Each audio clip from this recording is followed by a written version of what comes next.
Que bom estar aqui novamente com vocês, todos nós tristes com o que está acontecendo, inclusive no Rio Grande do Sul, mas fazendo o nosso papel de trazermos esse conteúdo para os pais, mães que querem de alguma forma e familiares que querem de alguma forma ajudar seus filhos a serem jogadores de futebol.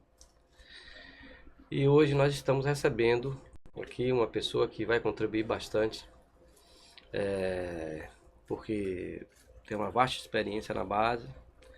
É um treinador, mas é um grande formador. Eu digo isso porque, inclusive, enquanto empresário, tenho e tive jogadores que passou pelas suas mãos. E tenho certeza que, exceto essa tristeza que assola todos nós pelo que tem acontecido, o programa ele vai ser legal, vai ter discussões legais sobre temas que são bastante interessantes. E o professor Laelso Lopes, que é o nosso convidado, ele vai dar um show aqui, porque ele, acima de tudo, é um professor. É um professor de fato, de direito, né? É professor de futebol. É uma pessoa que tem formação, é uma pessoa que entende a pedagogia de esporte. E ele vai discutir com a gente aqui alguns temas que são assim bastante interessantes. Antes até de pedir a sua apresentação, eu vou pedir a Rivelino e a Mota aí que dê as boas-vindas ao nosso convidado. A Ilaelso também é uma pessoa amiga já de muitos anos. Como você falou, Reginaldo, é um cara que realmente é um professor, conhece muito de futebol, muito de divisão de base, muito de formação de atletas. Tenho certeza que nós vamos desfrutar hoje de um programa assim muito com muitos aprendizados, porque Laelso Lopes realmente tem história e tem conteúdo aí para passar para a gente. Seja bem-vindo ao Aprendendo Futebol, Laelso. Agradecer a Laelso, né? Para eu falar do que eu sinto, a admiração que eu tenho pelo profissional Laelson Lopes. Laelso trabalhou comigo no Bahia, no Vitória, no Itaúna, no projeto do Cruzeiro, no Cruzeiro e no Real Salvador. Onde eu trabalhei em futebol, Laelson, com muita satisfação para mim, foi uma pessoa que eu convidei e sempre mostrou seu conteúdo. Aliás, numa entrevista que eu fiz, me fizeram uma pergunta complicada. Diga as duas pessoas que você conhece como referência em divisão de base na Bahia. E eu não hesitei, citei Laelson Lopes e Sérgio Moura, que são duas pessoas que têm profundidade, como você falou. É professor, ele pode dar uma palestra, ele explica ao aluno qual é o objetivo do trabalho que ele vai fazer. Ele tem conhecimento de causa, foi preparador físico, foi coordenador, é treinador, e de forma que ele só vai enriquecer o conteúdo, a importância do nosso podcast, e se sinta à vontade. Se apresente, meu amigo, seja bem-vindo. Bom, Região, diante de tantas palavras, a gente sabe que a responsabilidade aqui hoje vai ser grande, mas agradecer a você pelo convite, ao Rivelino e ao Mota. Eu com o Mota aí foram muitas jornadas, né? Falou aí 5 equipes e sempre ganhando título. Às vezes títulos que a gente nem esperava, como foi com o Real Salvador na Itália. Depois fomos bicampeão do Ângelo Docena juntos. E sempre realizando também bons trabalhos e contribuindo, né? Porque na realidade o treinador ele só contribui com a formação do atleta que depois se torna uma realidade. Mas a gente já vem nesse caminho há muito tempo, ali sempre indo para profissional, retornando para a base. Mas eu tive um início de vida. Primeiro já nasci dentro de um time de futebol, que meu pai foi atleta fundador do Estrela de Março e depois diretor e acabou como presidente. Eu já nasci envolvido dentro de um time de futebol. Minha casa era a sede, onde estava o material, chuteira, o material todo de... Então eu já nasci meio que envolvido no Sim, futebol. E logicamente que chega a idade de você escolher uma carreira. Eu tinha a influência de meu pai também, que ele era mestre de obra. Então fui fazer um curso na área de construção civil, mas sempre querendo fazer educação física. Entrei na UNEB para fazer um curso de arquitetura, fiquei ali 1 ano e meio. Depois de 1 ano, fiz vestibular para educação física na Católica. Na época você só tinha Católica, não tinha nem no interior, nem na capital, não tinha outra faculdade. conseguimos ali fazer o curso de Educação Física e já no primeiro semestre, segundo semestre, já estava trabalhando no Estrela. Isso em que ano? E em 87, quando entrei na 87. faculdade, tentei a carreira ali de jogador até 85, por aí no Estrela, treinando 3 meses, o resto dos meses ficando parado.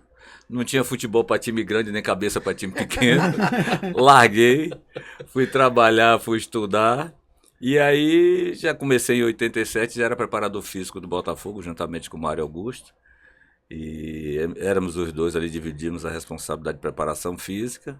Mas antes eu tive uma experiência no Estrela. Mário Augusto é Mário que Eu fui- depois foi para Sergipe, que ele teve. Não, é é o aquele Mário que Mário- foi preparador físico de Toninho Cerezo. Ah, sim. Sim.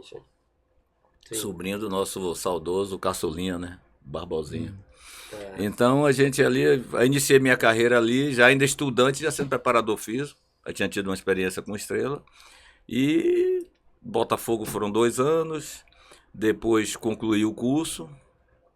E aí já fui fazer pós-graduação no Rio, né? Porque eu queria crescer, a formação aqui na Bahia ainda era um pouco precária.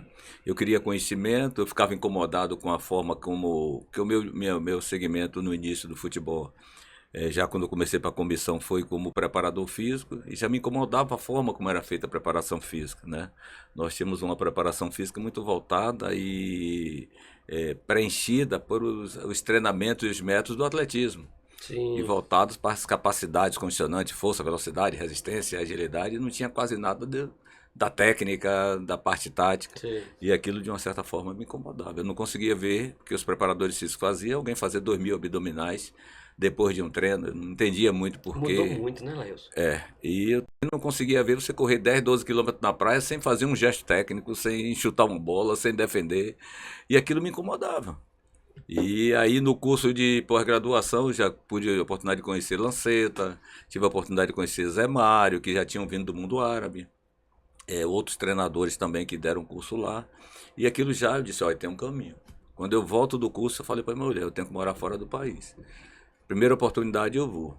E aí, curso, pós-graduação, comecei a trabalhar, fui para a seleção de Maracás, em 90, já bati campeão, sendo preparador físico, auxiliar e meio que treinador, porque o treinador era o seu Paulo Santos, que era um professor de matemática que assumiu no meio da competição, eu cheguei junto com ele, e já batemos campeões. Ali em 90, campeão. Intermunicipal. Intermunicipal. Foi o primeiro título, a única vez que eu disputei. E a partir daí eu volto para o Galícia, convidado por Zeca para ser preparador físico do Galícia. E lá eu inicio aí mais uma segunda etapa como profissional, porque a primeira foi no Botafogo. E aí eu fico 2 anos e 7 meses, a gente faz uma excursão nesse período, em 92, para a Espanha, quando eu recebo o convite para ir trabalhar lá. Nós fizemos 8 jogos, ganhamos 7 e o que empatou ganhamos nos pênaltis. Então uma das equipes que nós ganhamos, que foi na cidade de Ponte Arena, nós ganhamos de 5, me convidou, jantando lá em um castilho, como eles chamam, de 800 anos. O Brasil na época não tinha nem 500. E aí me convidou, você vê, eu disse, eu vou. Que era aquela conversa que eu tinha tido com minha esposa. Eu preciso morar na Europa. Eu não vejo nada aqui que encaixe na minha forma de pensar o futebol. Sim. E aí eu fui. Só falava buenos dias e buenas noites. Imagine você chegar lá, sair daqui 35, 37 graus. Isso aí você já estava com que idade? Aí eu já estava ia fazer 32. E aí eu chego na Espanha e no mesmo dia eu já vou dar treino. Durante o dia ali saindo com uma pessoa que tinha morado no Brasil, que falava um pouco de português, meio galego, meio espanhol. Vamos aparcar aqui, vamos aparcar ali para olhar, tomar um café e tal. Eu chego de noite, vou fazer um circuito, aí é o primeiro mico que eu pago na Espanha. Dentre outros que eu não falava ainda o idioma. Aí fiz um circuito, né? Na hora de parar, o cara falou aparcar. Vou parar aqui, vou parar ali na minha cabeça. Eu aparca, os caras não aparcavam. Eu aparca, os caras não aparcavam. Aí eu chamei um deles assim, disse, como é que faz para parar aqui? Ele falou, pare. É mais fácil do que imaginar. E eu mandando aparcar. Mas assim foram vários micos, eu estava também conhecendo a língua, graças a Deus, depois dos 3 anos que eu convivi lá. Saí falando fluente, depois voltei, passei um período aqui no Brasil. 95, quando nós subimos o Eunápolis, 94, que eu voltei na Copa do Mundo, subimos o Eunápolis e depois eu peguei o Ipiranga. Após esse 95 eu volto por mais um ano da Espanha. Mas a Espanha foi um divisor de águas. Eu volto em final de 96 para o Galícia, a convite, peço demissão de lá, a assumir o Galícia no Campeonato Baiano com um time praticamente com o que eu estou agora, com esse Itabuna, cheio de menino novo para disputar o Baiano. Só que eu chego 10 anos na frente dos treinadores daqui, no mínimo 10 anos. Sim. Eu chego com o time jogando com 2 linhas de 4, marcação zona, não tinha mais aquele quadrado, já não, porque na Europa já não usava há muito tempo, não sei se usou um dia, usou com um técnico colombiano, esqueci o nome dele agora. Daqui a pouco eu lembro. E jogavam com 2 linhas de 4, marcação zona, às vezes 3 zagueiros, e eu implanto aqui no Galícia as 2 linhas de 4, tive tempo para poder fazer essa implantação, todos os conceitos táticos para que eles entendessem a marcação zonal, e faço um campeonato que a gente consegue a vaga da Série C, primeiro time menos vazado dos campeonatos antigamente era no primeiro semestre, menos vazado no primeiro semestre do Brasil foi o Galícia, que menos tomou gol nos regionais, o segundo foi o Botafogo de Joel Santana, né? Sim. E sai na revista Placar, não foi eu que disse não. E a vaga da Série C. Quando termina o campeonato, Mota me convida pro Vitória. E aí começa a minha história com base. Embora na Espanha eu já tinha feito algum trabalho com base. Porque como eu fui contratado como preparador físico, e para o time era um investimento alto, porque era moradia, salário e tudo. E mais os 2 jogadores que eu levei, que foi o Gildo e o Osés no primeiro momento. Osés na primeira temporada marcou 12 gols, só jogou metade da competição. Osés atacante seleção, aqui. Cruzeiro. Oséinha da Bahia. Guerra Fria, inclusive. Isso, foi com 21 anos para lá. E aí eu faço a primeira temporada como preparador físico. Aí o treinador teve um problema com a mãe lá, Antônio Laceira, que jogou a primeira divisão pelo Celta e tal, e a mãe entrou em estado de coma, não falecia nem coisa, eu ficava nos jogos final de semana, ele ia para Bilbao, aí voltava Bilbao, Galícia, ele fez uma carta, primeiro pediu para sair, a gente nem eu nem a diretoria concordamos, no final do ano a situação não melhorava, ele fez uma carta pedindo demissão e me colocando como treinador. Aí eu vou para a minha primeira competição e bato campeão, com 4 rodadas de antecedência, o Zé fez 40 gols, Gildo fez 22, e Zé Luiz, que era um menino daqui que estava começando a vida, que era filho de espanhol, fez 10, ou seja, só os brasileiros 72 gols dos 110 que nós fizemos. E fomos campeões com 4 rodadas de antecedência, 19 jogos de ida e de volta. E aí, quando eu volto de lá, quando termina 97, que aí eu já volto, aí Mota me convida para o Vitória, eu começo a minha história no Vitória. Aí já implanto as 2 linhas de 4, 3 zagueiros só como alternativo, e a gente bate campeão baiano invicto. Foi o primeiro título do Sub-20 invicto. Sub-20. Melhor defesa, melhor ataque. Quem era o time naquele tempo, vocês lembram? Eu lembro de goleiro, foi Paulo Mussi e Tafarel. Lateral direito teve, que era, ainda peguei 7 e 8, né? Henrique, depois chegou o Baby Luke, que era Matheus, não, era Selma, né? Baby Luke, Moisés e Bilica eram os titulares. Moisés e Belício, Moisés Moura, Kleber, Fernando, mas não deixaram esse pessoal descer para jogar, nem tinha Rubens, não desceu, olha, não jogou Kleber comigo, o Fernando só jogou naquela competição do SA Cup, porque a gente também foi campeão invicto. Os títulos que eu ganhei naquela época foram todos invictos, inclusive aquele da Copa de Wilson Lago, né, que viajou o Marcelo Chamusca, vocês foram, e eu fiquei, porque Marcelo não tinha viajado ainda para a Europa. Aí Mota time B. Mota me pede para eu ficar com 17 e Marcelo viajou com 20. E aí fica eu e Sérgio Moura, e viaja Marcelo e Hamilton. Isso. E a gente foi campeão da Copa, invicto também, da Copa de Wilson Lago. Os títulos que eu ganhei nesse primeiro ano foram todos invictos. Eu saio depois de um ano, vou para o Bahia, e no Bahia aí eu começo a construir um segundo momento de história ali no Bahia, fiquei 9 meses, aí saio para o Poções. Poções bato 4º lugar no Campeonato do Nordeste, jogando com 2 linhas de 4, marcação zona, e num grupo que tinha CSA campeão alagoano, Botafogo da Paraíba campeão paraibano e o Sport campeão pernambucano e o coitado do Poções. Classificou a gente e o Sport. E a gente ainda ganhou o Sport na Ilha do Retiro. Eu fiz 4 jogos com o Sport. Um dos jogos, o primeiro foi lá, né? Aquela gozação toda, porção de bode, porção de farinha. E a gente caladinho foi lá, ganhamos o jogo. Empatei 1 dos 4.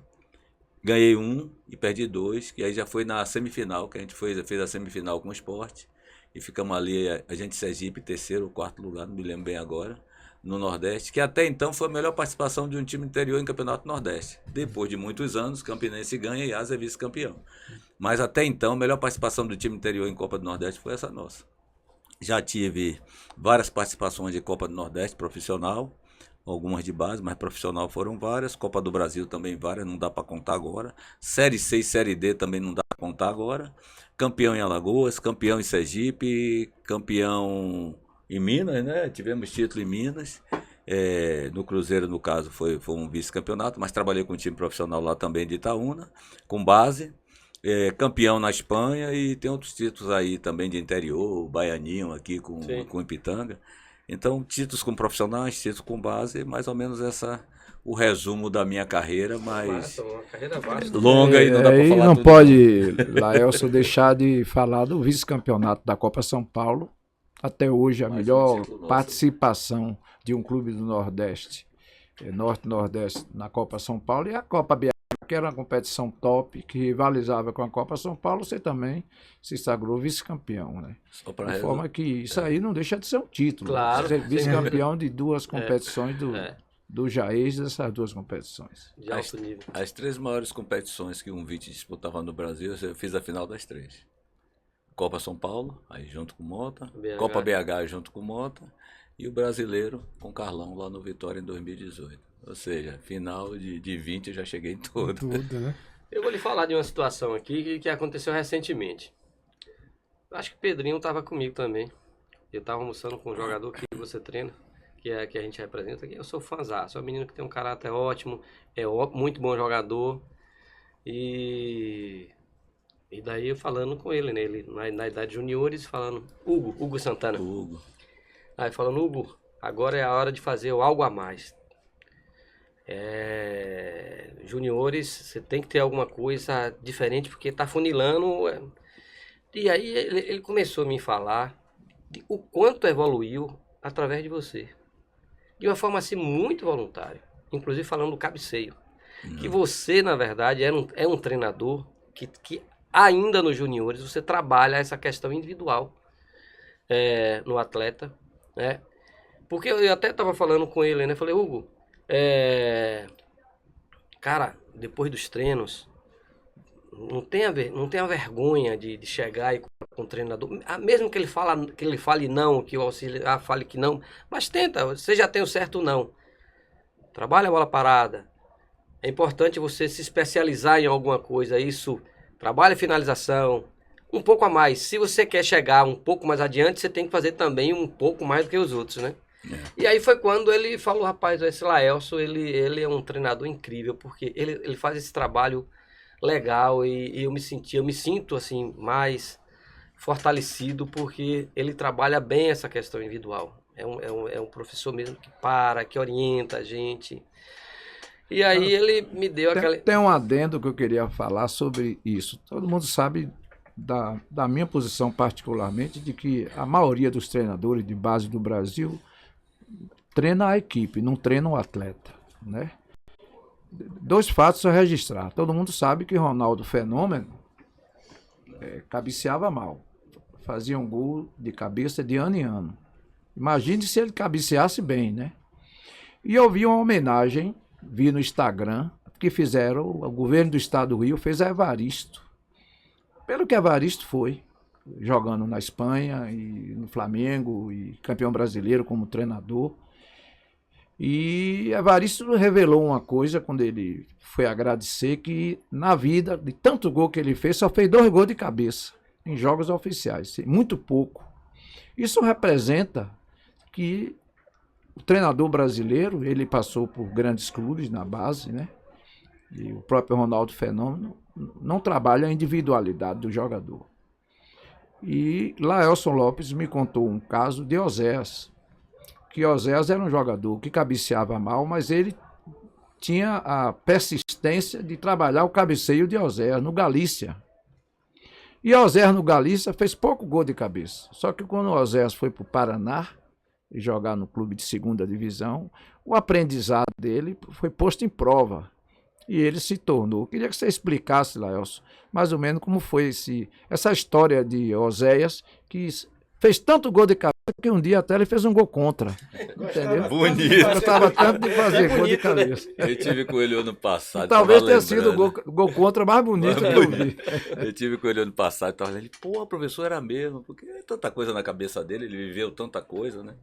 Eu conheci o Zé com 18 anos no Galícia, ele subia do júnior para jogar no profissional. E ficava no profissional, ele não era atacante de área. Eu usava ele como meia ponta de lança, como 10. Entendeu? Era Juruna, Samarone, que era o atacante de área. Aí tinha Gabriel, o Wilton, o Neridal, que eram os beirados, jogavam 4-3-3. Ele era aquele meia mesmo que chegava. Quando ele descia pro Júnior com o seu Pepe de Pérez, ele era o atacante de área, entendeu? Fazendo gol.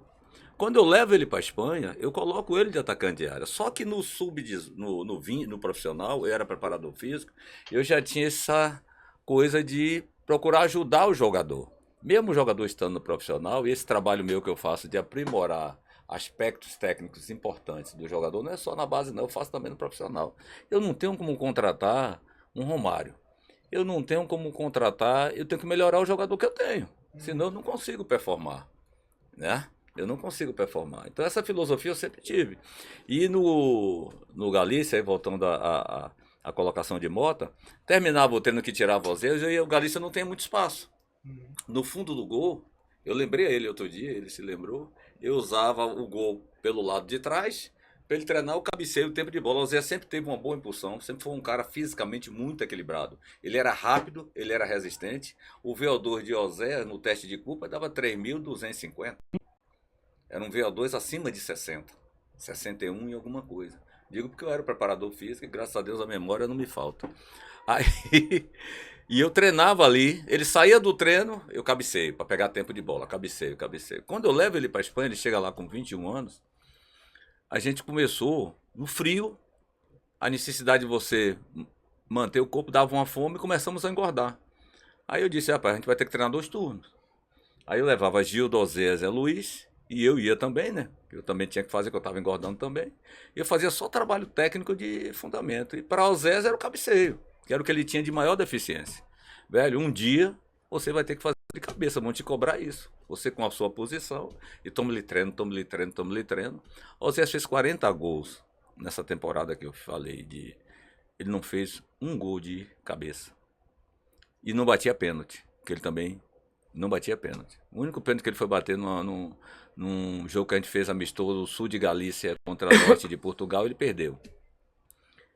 Mas só que eu disse, a gente vai continuar treinando. Uma hora você vai fazer gol de cabeça. Quando ele volta para o Brasil, todo aquele fundamento, que a gente sabe tem alguns fundamentos, por exemplo, o cabeceio é o fundamento mais difícil de se aprender. Por quê?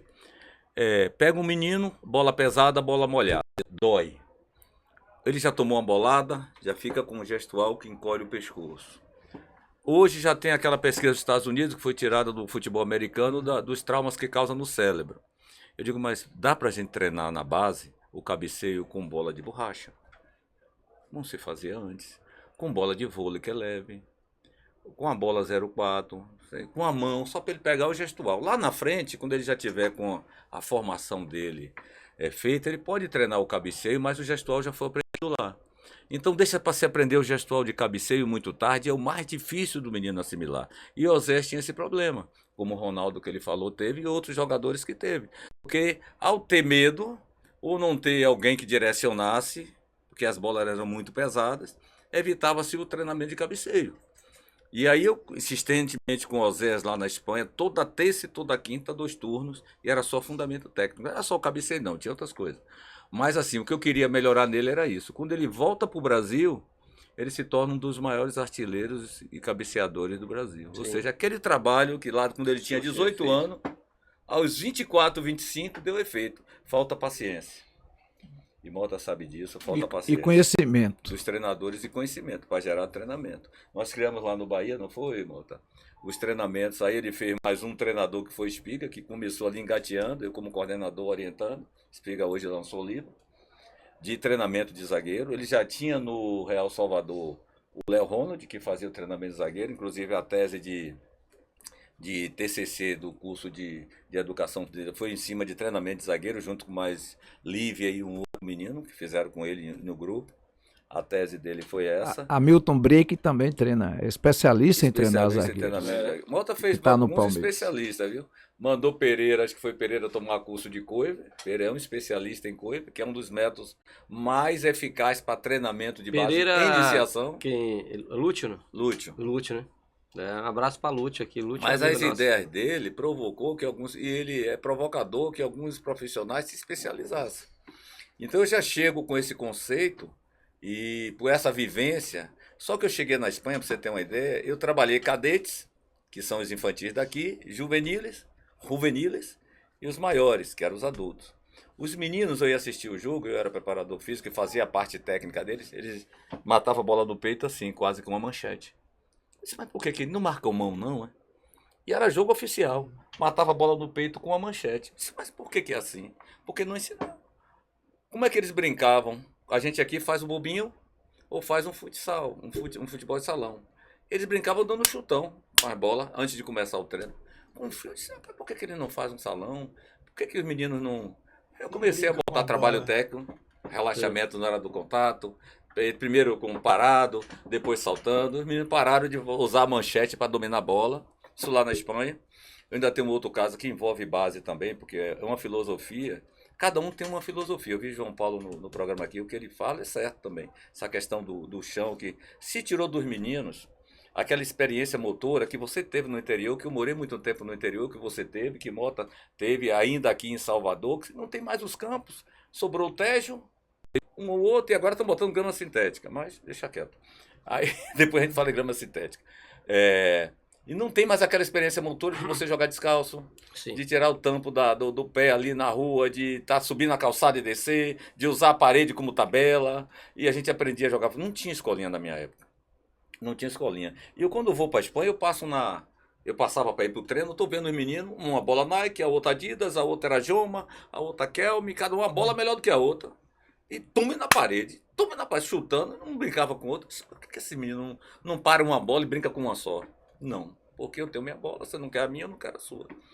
Aí eu parava com ele, que eles me mister, não sei o que, Lopes, só me chamavam de Lopes. Aí começava a fazer embaixada, tal, não sei o que, fazia uma gracinha para eles e descia para ir meu treino. Que eu passava normalmente cedo, que eu ia treinar os cadetes, que começava às 5h30, depois eu passava para os juveniles, depois eu voltava para os adultos, eu começava com 10 graus e saía às vezes com -1, porque o meu treino terminava 10 horas da noite. Só que antes já tinha corrido, já fazia a minha parte. Aí montei uma escolinha de futebol lá que em uma semana botou 60 meninos. E a cidade era pequena, uma cidade de 20 mil habitantes. Aí eu disse, poxa, aí comecei a ensinar. Virou, cabeceou, salão, disputa de pontinho, tudo que eu fazia aqui na rua que não tinha escola. E o menino começa, não é a forma de vocês jogarem quando vocês estiverem lá na praça, não fique dando chutão não. Guardam uma bola, escolhe uma e vão brincar de virou, cabeceou, disputa de pênalti, golzinho, pontinho. Aí, quando eu passei a partir daí, na escolinha, eu ensinei. Eu passava na rua, vi os meninos já virando, brincando de virou, cabeceou. Que tem uma riqueza esses jogos populares brasileiros. Sim. Muito grande, que você ali está desenvolvendo os fundamentos técnicos, né? Você sabe como era o cabeceio, se cabecear alto, o cara devolvia, você é que ia pro gol. E os fundamentos do gol que a gente aprende ali, né? Que a gente aprendia ali. Então a gente aprendia tanto jogar de linha, quando tinha 2 contra 2, que dava rebote, não tinha 2 contra 1, quando saía da área não tinha 1 contra 1, e a finalização. Isso era a riqueza dos jogos populares de rua que nós tiramos. Não existe Quando a gente mais. teve a oportunidade de... Laelson, você falou uma coisa interessante. Os meninos lá na Europa, eles ficavam chutando gol. A gente faz avaliação.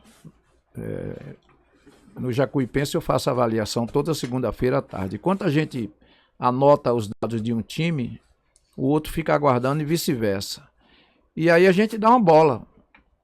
E de um modo geral, eles ficavam chutando em gol. E eu proibi. Eu digo, eu vou deixar a bola para vocês ficarem brincando e com outro. Agora não é proibido ficar chutando, porque eles não fazem mais habilidade. E isso do europeu, não saber matar no peito, não brincar, isso eles copiaram no Brasil. O contrário, e o que era do Brasil foi para lá. Lá eles treinam descalço, Eles praticam artes marciais em divisão de base, eles trabalham habilidade, eles têm viru, eles têm áreas cobertas para trabalhar cabeceio, tem forca. Aqui eu fiz forca no Bahia e no Vitória, quando eu saí, tiraram, derrubaram. Fiz paredão, derrubaram. Então, o Brasil copiou da Europa a tática. Não copiou a organização, o calendário. Eu, quando saí daqui, eu vou para Pituaçu. O time sub-20 do Jacuipense jogou sábado, vai jogar daqui a pouco contra o Atlético de Alagoinhas e domingo joga contra o Bahia. Em 8 dias você joga 3 vezes o campeonato sub-20. Então isso é calendário. Você desenvolve o atleta dessa forma. E de forma que, voltando aos meninos, os meninos brasileiros não sabem fazer pontinho. Eu fiz um teste para fazer. Tinha 6 meninos de teste. Se alguém fazia 10 pontinhos, ninguém fez. Então, quando um menino da Moto Academia pede uma bola para ficar brincando antes da atividade, eu digo: olha, você não pode chutar em gol. Eu quero habilidade. Então não sabe nem o que é um salão, um pontinho, uma embaixada. E de forma que a gente fica preocupado, porque o Brasil, hoje, a meninada do Brasil, uma boa parte, parece o inglês no samba, né? Porque o inglês nunca sambou menino, né? Não tem ginga. E o Brasil pequeno, os jogadores hoje não brincam. Fica chutando em gol, chutando no alambrado, fura a bola. Entendeu? É danoso isso. Eu também, em cima disso aí, eu também já queria lhe botar numa saia justa, você que está no mercado aí ainda trabalhando. Você viveu, dentro da sua trajetória, várias fases da formação no Brasil. Em que estágio nós estamos hoje? Na minha opinião, hoje nós evoluímos na parte de treinamentos coletivos, mas nós regredimos na parte individual do atleta. A nossa formação individual do atleta hoje é pobre, na minha opinião. Você que viveu essas fases, está ainda como treinador de base, o que é que você vê? Qual é o estágio que nós estamos? Nós estamos evoluindo, regredindo? Hoje existe, eu acho que a gente meio que estagnou. Hoje existem umas teorias de alguns acadêmicos, principalmente alguns professores que estão dando aula aí no curso da CBF, de licença C, licença B, que condenam o treinamento analítico. Mas eles condenam aquele treinamento analítico de antes, muito pobre, aquele de você ficar chutando na parede, pé direito, pé esquerdo, ficar ali à frente, sem dinâmica, sem nada. E trouxeram isso para uma realidade do acadêmico, o acadêmico está levando isso para dentro dos clubes, dentro das escolinhas. Porque o treinamento global, em forma de jogo, desenvolve a tomada de decisão. Não, o que desenvolve a tomada de decisão é jogo. Mas não é o joguinho pré-jogo, pré-esportivo. É o jogo em si. É o jogo valendo. Valendo, ali 11 contra 11. Esse é o jogo que desenvolve tomada de decisão. O outro jogo ele vai desenvolver criatividade. Mas a gente na rua, a gente fazia o virou, o cabeceou, era um joguinho bem simples. Mas ele tinha tomada de decisão ali, aquela coisa bem simples, ele tinha os fundamentos técnicos. O virou, ele valorizava a pontuação do gol. Se fosse de letra, valia 3. Se fosse de bicicleta, valia 5. Entendeu? Se fosse de calcanhar, valia 2. Se fosse de frente, valia 1. Então, pé trocado, 2. Pé trocado, 2. Então ele valorizava o gesto técnico mais difícil. E era uma brincadeira. Que a gente estabelecia a regra ali na rua, num portão, numa parede que a gente escava ali com uma pedra para poder fazer. Mas olha a riqueza que tinha. E a questão do analítico, acertar o poste, que era um alvo, e ficava ali com a bola tentando acertar o poste, valia tanto ponto. Isso é analítico. E o analítico, ele melhora o gestual. O global, ou em forma de jogo, ele melhora a criatividade, a tomada de decisão, ele melhora. Mas aí tem uma tese hoje de alguns profissionais, não são todos, graças a Deus, que tem que ser tudo em forma de jogo. Aí vamos para o reduzido. De onde saiu esse reduzido e de onde saiu esse aprendizado? O Brasil foi campeão em 58, 62 e 70.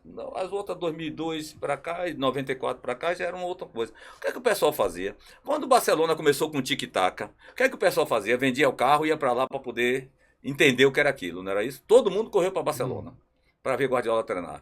Quando começou o Mourinho com o negócio da periodização tática. Todo mundo vendeu o carro e foi para lá para conhecer Vitor Frade, para conhecer tudo. O Brasil, quando foi campeão em 58, 62, 70, todo mundo veio para cá, velho. Como é que saem esses jogadores? De onde sai o Jezinho? De onde sai o Pelé? O que é que eles fazem para ser assim? Não tinha escolinha, porque esses caras não viveram escolinha. Aí iam para rua. Chega lá, via os meninos brincando de salão, de futsal, de golzinho. Golzinho com tampinha. Um contra um, dois contra dois. E os caras levaram pra lá e sistematizaram. O que é que a gente fazia? O pequeno ia pra um jogo, aí via o cara fazer um drible. No outro dia eu tava na rua tentando fazer o drible. Ia pro canal 100, que era aquela imagem grandona, né? Aí via Rivelino meter o elástico. No outro dia eu tava tentando, e era com o pé esquerdo pra eu tentar, porque ele fazia com o pé esquerdo. Aí via com o pé esquerdo. Aí a gente começava a imitar. Mas esse imitar era analítico.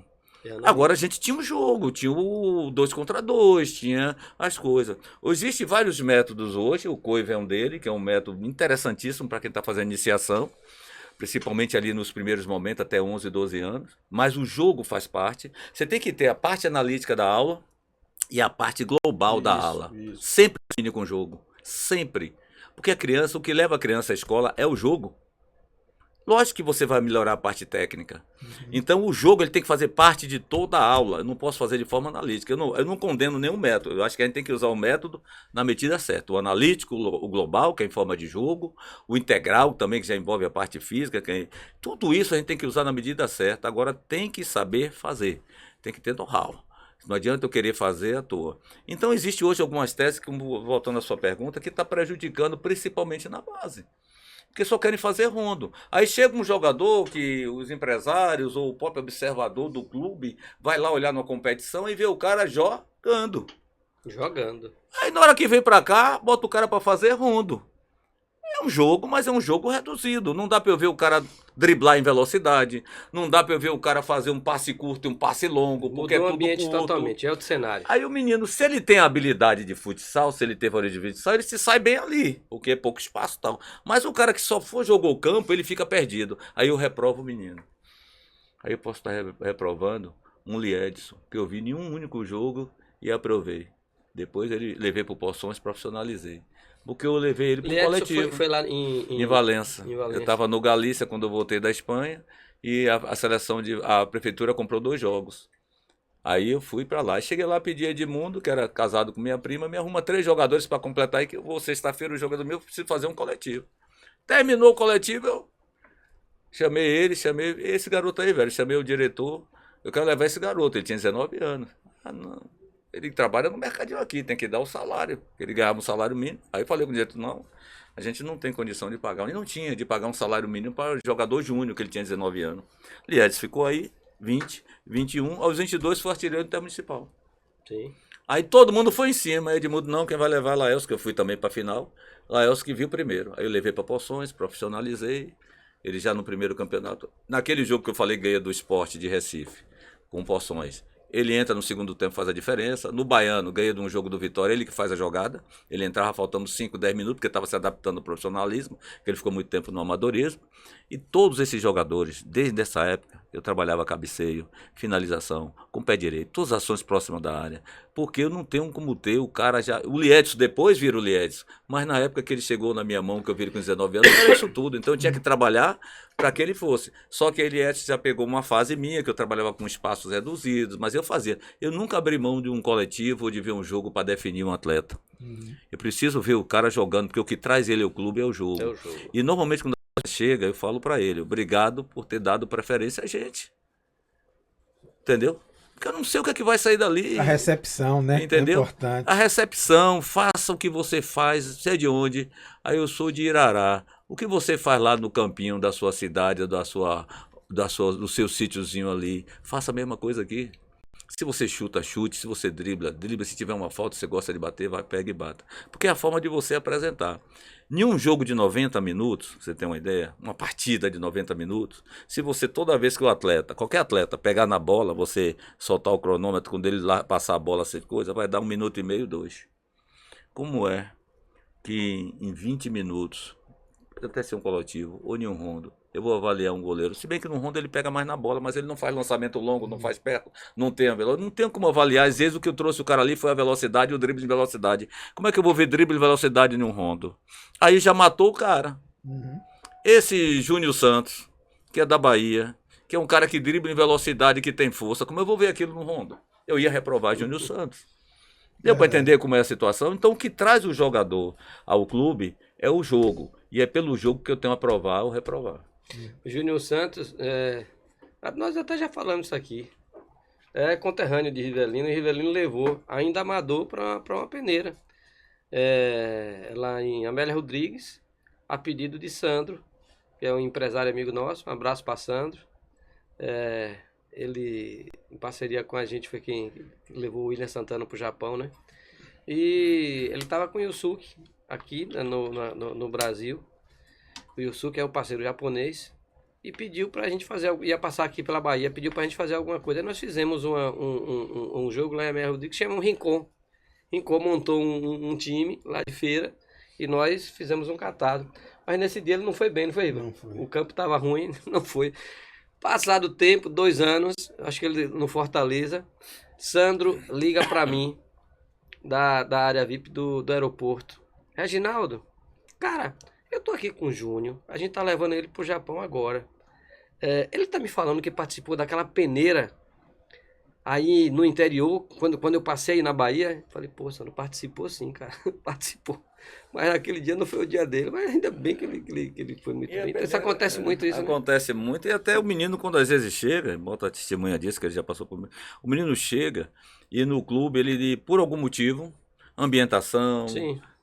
às vezes ele não se sentiu bem em algum momento, tá com calo, tá com tornozelo, ele fica ali escondendo, ele não vai bem. Mas em outro momento você vai e se observa, aí ele vai bem. Aí já foi uma outra pessoa. Aí acaba... Mas o jogador passou no Bahia, como aconteceu com o Wallace, que teve no Bahia. Não sei que época foi, Mota aí disseram, mas não foi aprovado. Mas naquele momento, Claro. talvez ele não, Ele- não apresentou o ele tava no suficiente. Não estágio. se performou E ele pra vai. ser É por aprovado. isso que a gente aconselha o menino. Você não foi aqui, mas continue tentando. Porque às vezes em outro lugar você vai dar certo, Claro, é o você vai se momento. sentir melhor, vai se sentir mais à vontade. Muda Aí vem, de posição, né? muda de posição. Muda Quantas de vezes a gente posição. mudou de posição e aprovou? Esse aqui sabe que Kaique chegou lá como lateral esquerdo, Kaique goleiro hoje do Grêmio. Conversamos aqui E sobre isso. Etienne chama ele, Mota, deixa ele uma semana comigo. Aí quando viu aquele cara com 1 metro, não tinha 2 metros ainda, não tinha 1,98, mas tinha 1,92 na época, ele não era menino. Aí, numa semana, Etienne aprovou o menino e Mota ele assinou embaixo, virou goleiro. E é o Kaique hoje, que foi do Caio. Vitória, foi do Bahia, foi do Vitória e hoje está no Grêmio. Vou pedir a Caio para passar um vídeo aqui. Caio, se não te atrapalhar, passa o segundo vídeo, que a gente começou a falar um pouco sobre o assunto, eu acho que tem mais a ver. É um vídeo que a Bel fala sobre Estevão. Estevão. Estevão é um exemplo para todos os nossos jogadores. A confiança é a base de tudo. Num desportista, num piloto de Fórmula 1, num piloto de MotoGP. A confiança num desportista é a base de tudo. Só que muitas vezes os jogadores, em função da pressão do jogo, em função de alguns telefonemas dos empresários, porque se jogares bem tu vais ser vendido e se jogares bem vais à seleção, eles às vezes esquecem-se daquilo que os trouxe até aqui, que é jogar bem, focar-se nas tarefas que são precisas para fazer, errar e passar para a próxima fase, ser atrevido e audaz, como é aquele moleque, e eu tenho que dizer isto. O Estevão é um exemplo para todos os nossos jogadores. Ele vai, ele erra, mas a seguir vai lá outra vez e acerta, e depois erra e acerta e nunca se esconde do jogo. Isso às vezes é que eu fico triste em alguns dos nossos jogadores e que eu tenho que os desafiar. Seja jogo em nossa casa, ou seja em casa do rival, eu não me posso esconder do jogo nunca. Eu achei massa esse Verdade. depoimento de Abel, né? E até provoquei esse vídeo pelo seguinte, porque teve um determinado momento aqui que a gente comentou que no passado, o que é que os europeus fizeram? Eles vieram aqui, você até citou as Copas, até 70, eles observaram o que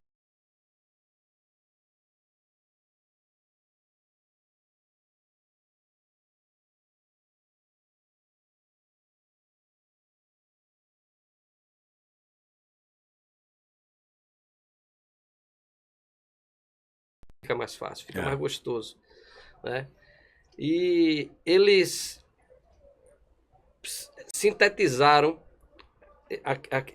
aquele aprendizado para o campo. Eles sistematizaram, exatamente, o termo seria sistematizaram isso e colocar no campo e conseguiram evoluir.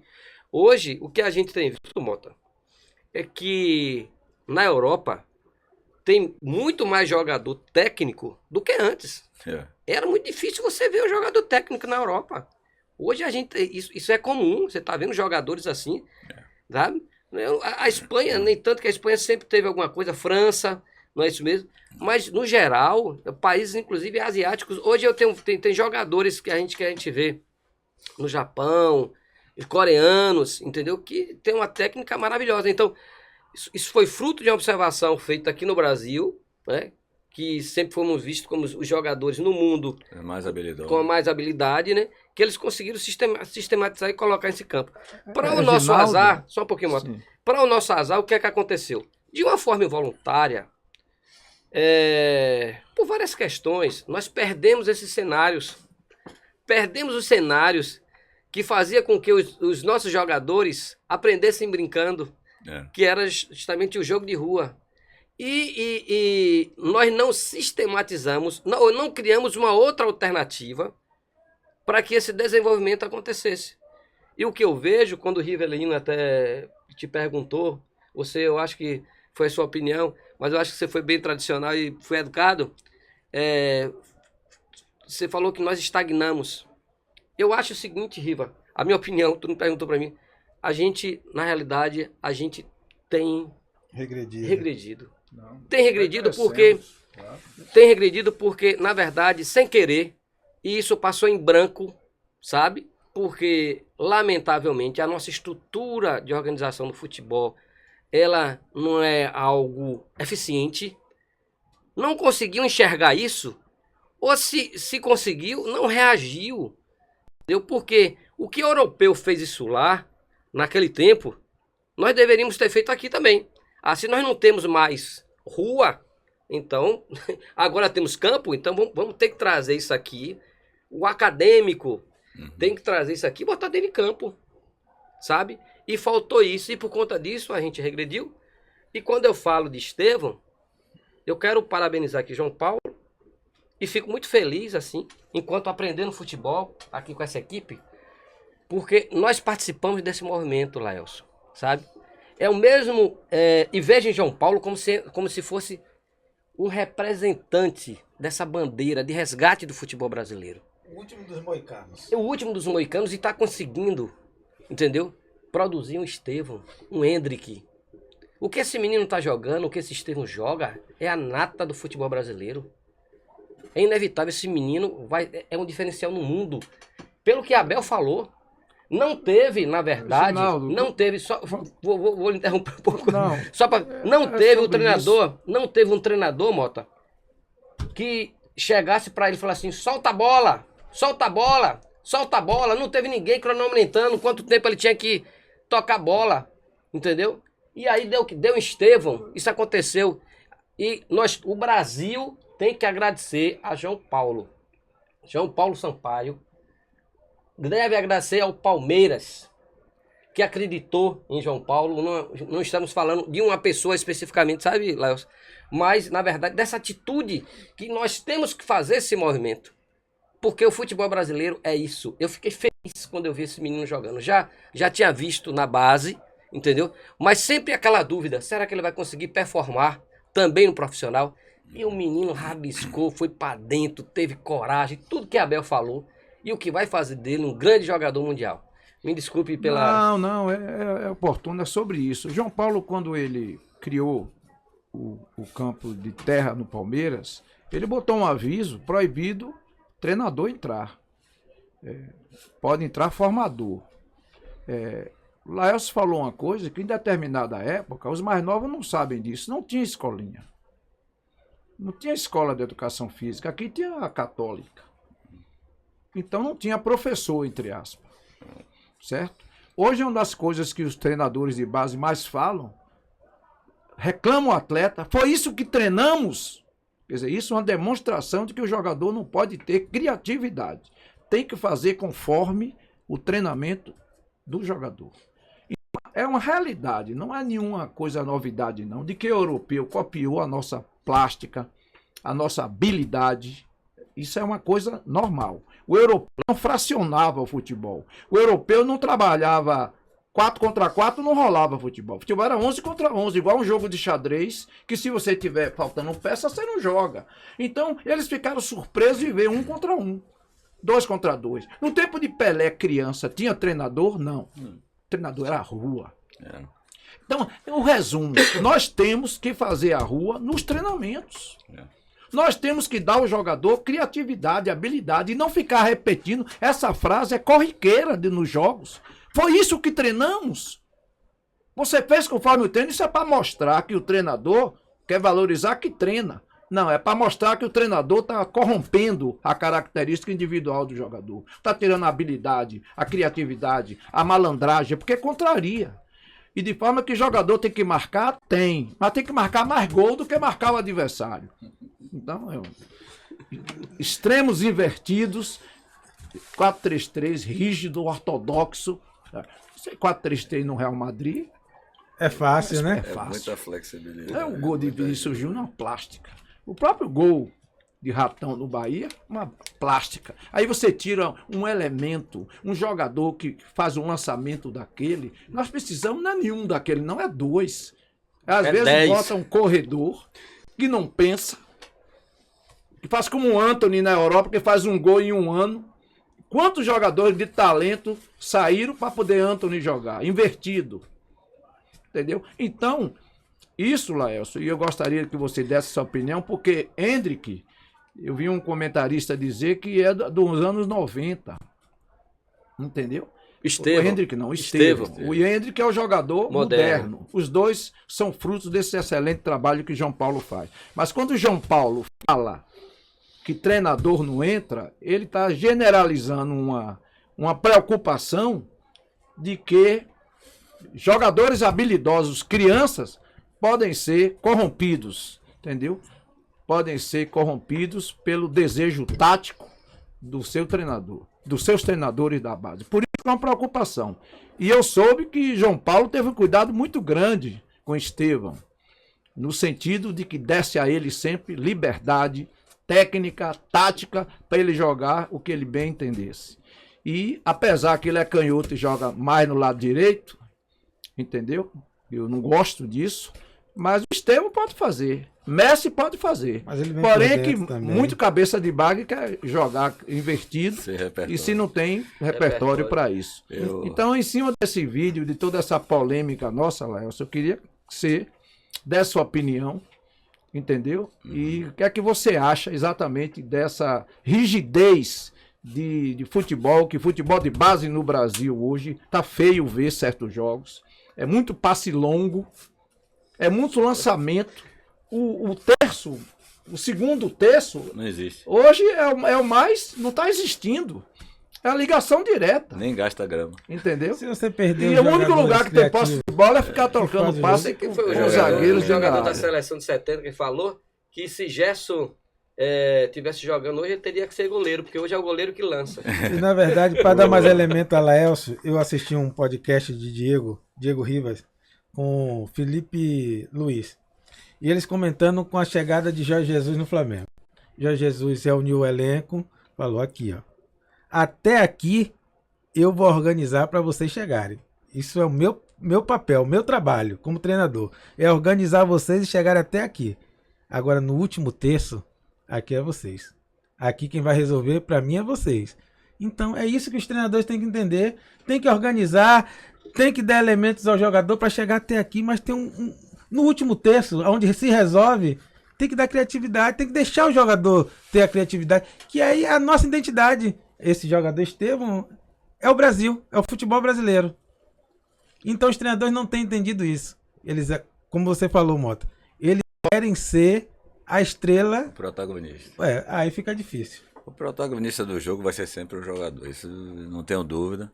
Eu falo para eles que cabe a mim, enquanto treinador, líder de uma comissão, organizar as coisas, estudar o adversário, dar alguns caminhos, mas quem joga o jogo só ele. Eu não tenho como saber. Agora você vai bater de bate-pronto sem pulo ou vai dar uma chapa. Eu tenho que treinar os 3 fundamentos e eles vão tomar a decisão dele. Eu tenho que melhorar os 3 fundamentos. Até inclusive o cabeceio. Essa frase que você falou eu uso muito com os jogadores, entendeu? De que eu vou estruturar aqui. Eu faço uma jogada de bola parada que ela tem várias soluções, as variantes. Mas eu digo, a partir daqui você vai dizer, de acordo com a marcação, como você tiver seu corpo, se você vai usar uma ou outra. Eu só estou organizando, mas a decisão final é de vocês. Porque o jogo é jogado pelo jogador, a gente só organiza. A gente só organiza. Quando eu falei antes de rondo, e aí vem aquela questão de você engessar muito o garoto, quando você não impede, eu digo, olha, o rondo, raramente eu boto o rondo com 2 toques, eu deixo livre. Agora tira a bola do pé o mais rápido possível. Se for necessário dar um drible para você acertar o passe, dê. E o erro, é outra frase que eu uso muito nos treinamentos, faz parte do aprendizado e do acerto. Ninguém aprende inglês sem errar e com medo de falar. Não vai aprender inglês nunca. Porque você vai errar. Como eu disse, eu paguei um mico porque eu fui mandar aparcar. É parar. E se eu paguei esse mico, paguei outros enquanto estava aprendendo espanhol. Mas para eu acertar e fixar, eu precisei errar. Como é que eu não vou querer que o garoto erre para tentar um drible? Eu cheguei a ver na época de Mota, a gente lá no Bahia, um jogador chamado Cristiano, 98, de Irará. Ele fica apertado na bandeirinha e ele dá uma lambreta. Foi Cristiano, foi a gente que levou para lá. E o treinador grita com ele. Aí eu digo, putz, eu coordenador, isso eu vou ter que chamar ele depois. Foi o recurso que o menino teve, da lambreta. Não tinha outro jeito. O baixinho, né? O baixinho. Aí ele reclamou porque ele deu a lambreta. Velho, ali a criatividade do garoto, isso que Jorge Jesus falou é a verdade, entendeu?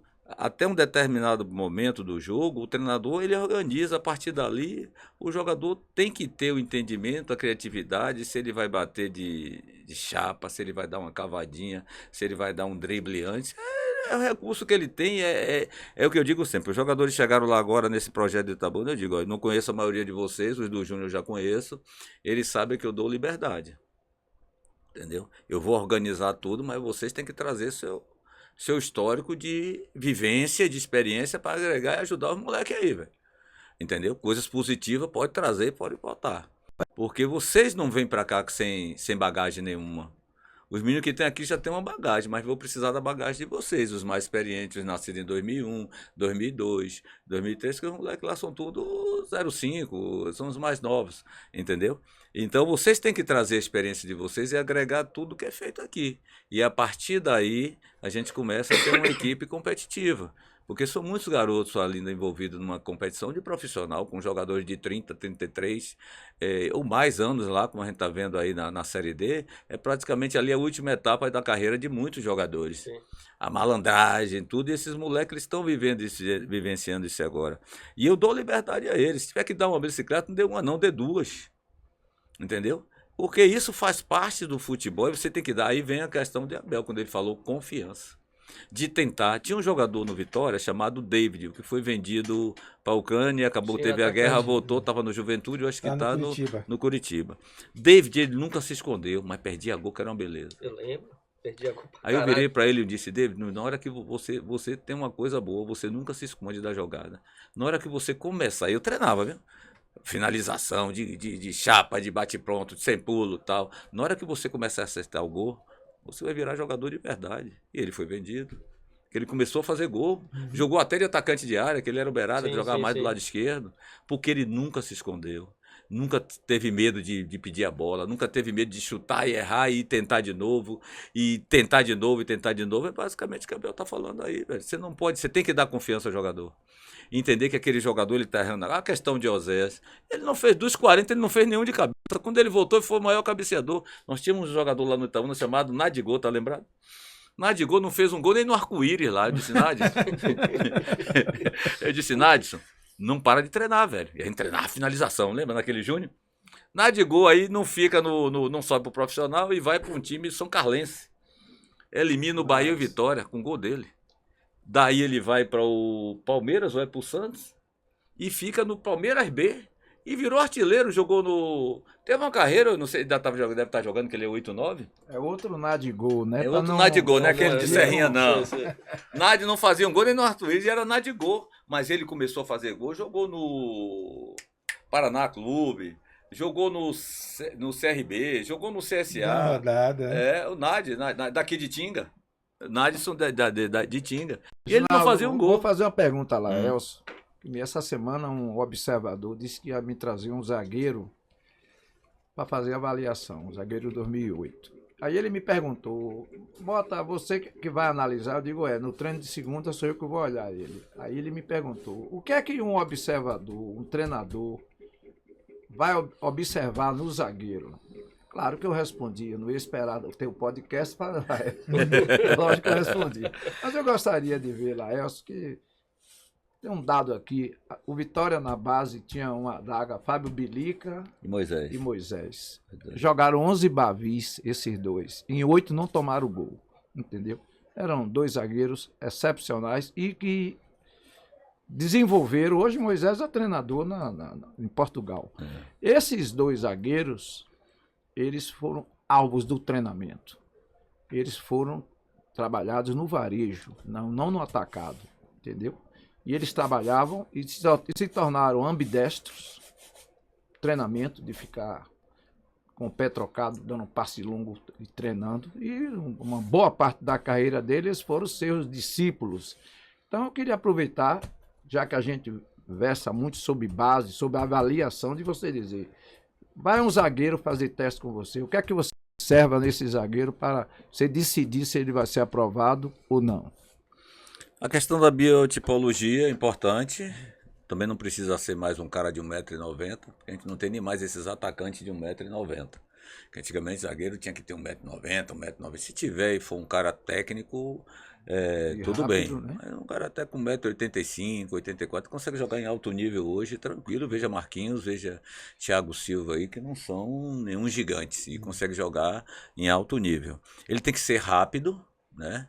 Rápido. Tem que ter uma boa capacidade de construção, né? Porque hoje a maioria dos clubes quer ter posse de bola, passes que quebram linhas, perto e longe, ter essa capacidade de fazer perto de curta, média e longa distância, entendeu? Uma capacidade de marcar sem ser faltoso, aquele cara que primeiro pensa em fazer a falta, depois um período da vida de Júnior Baiano, dá um exemplo, e um período da vida de Valdomiro, que foi do Bahia, era outro exemplo. Quando eu cheguei no Bahia, eu disse, Valdomiro, você sabe jogar, pra que você fica batendo? E Júnior Tuchê também. Júnior Tuchê. Pra que você bate primeiro e depois você quer jogar? Se você sabe jogar. E Valdomiro comigo nunca foi expulso, enquanto eu estive no Bahia. Depois ele acaba saindo, vai para Portugal, tem a carreira dele muito exitosa. Mas ele queria bater, porque naquela época tinha que se impor. Disse, não, rapaz, não tem que se impor assim, não. Você tem que se impor jogando bola, porque você sabe jogar. E Valdomiro virou outro jogador. Então tem que ser um jogador que não seja faltoso, ou seja, que primeiro pense em fazer a falta, depois tomar a bola. Bom jogo aéreo, tanto defensivo como ofensivo, e capacidade de ocupar espaço, inteligência tática para ocupar espaço quando vai ao ataque. Davi Luiz é um exemplo disso. O Marquinhos é um exemplo disso. Quando sai ali de trás, ele sabe ocupar espaço com inteligência. Não vai fazer isso toda hora, mas quando vai, ele sabe ocupar o espaço. O Wallace faz isso. O Wallace faz isso. Nós tínhamos o cabeceio de escanteio, né? Fazer gol, não, porque tem zagueiro que tem facilidade. O cabeceio defensivo, ofensivo, a ambidestria. Ele ganhou uma Copa Dallas Cup, eu não era o treinador, com 2 canhotos. Não foi? Marconi e quem era o outro? Aí eu perdi uma também. Mas jogaram. Eu joguei a Copa São Paulo com 2 canhotos. Andrei e com Renato. A ambidestria que você tem do lado... Lógico que você ter um destro fazendo o lado esquerdo é mais fácil do que ter um canhoto fazendo o lado direito. Até por uma questão mesmo que é mais difícil para o canhoto aprender habilidade no outro pé. Mas se for treinado desde pequeno, e aí ele desenvolve. Claro. Desenvolve. Teve uma zaga lá, Elcio, que jogou na seleção brasileira. Maurição, de Itapetinga, um grande abraço, e André Cruz. Conheci também. Eram dois zagueiros extraordinários que não podiam ser reserva. Então, Dois a seleção brasileira de base colocou os dois para jogar. Dava briga para bater falta, hein? Dava briga pra bater Meu falta. amigo, dois monstros para bater na bola. Sobre essa questão, eu acho que basicamente do zagueiro isso é a inteligência que precisa ter, né, para tomada de decisões ali próximo da área, ter simplicidade no momento que a situação pede simplicidade, ter capacidade de sair jogando sem medo. O que é que eu passo para eles? Bola tá limpa, joga.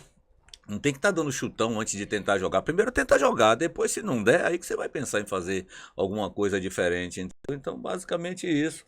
Eu acho que a gente tem conseguido hoje no trabalho que a gente está desenvolvendo no Vitória de ter bons zagueiros. Ainda estamos trabalhando muito esses conceitos de batida, o passe, nos rondos, quando eu coloco, eu proíbo de. Não é 2 toques, não, nem 1 toque.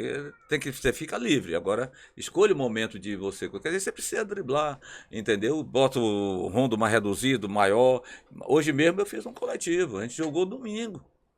Mas os que não jogaram fizeram um coletivo hoje, porque senão eles se afastam muito dos que estavam jogando. O ritmo, né? Então não é que eu vou fazer coletivo todo dia, como teve uma época que os treinadores faziam todo dia.